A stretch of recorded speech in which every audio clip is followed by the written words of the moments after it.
Hello দোস্ত।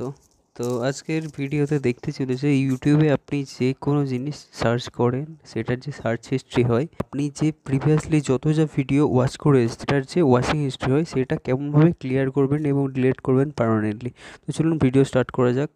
তো সবথেকে প্রথমে আপনাকে খুলে নিতে হবে আপনার ফোনে ইউটিউব, এবং সেখানে গিয়ে রাইট সাইড কর্নারে দেখতেই পাবেন ওখানে সার্চ বাটন আছে, এবং সার্চ ওয়াচিং হিস্ট্রির জন্য টপ রাইট কর্নারে দেখবেন যে ওয়াচিং হিস্ট্রি দেখতে পাবেন। তো ওয়াচিং হিস্ট্রি ক্লিয়ার করার জন্য আপনাকে হিস্ট্রিতে গিয়ে ওখানে ক্লিয়ার অল ওয়াচিং হিস্ট্রি করতে হবে। ওটা করলেই আপনার প্রিভিয়াসলি যত যা ওয়াচিং হিস্ট্রি আছে, যা ভিডিও দেখে এসছেন, সেগুলোর হিস্ট্রি পুরো ক্লিয়ার হয়ে যাবে।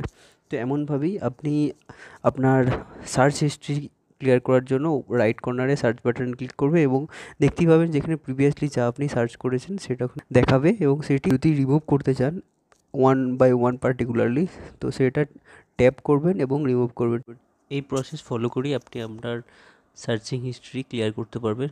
তো আজকের ভিডিও এইটুকুই। যদি ভিডিও হেল্পফুল লেগে থাকে লাইক করবেন ভিডিও, এবং চ্যানেল সাবস্ক্রাইব করবেন এরকম ভিডিও পাওয়ার জন্য। দেখা হচ্ছে পরের ভিডিওতে। জয় হিন্দ।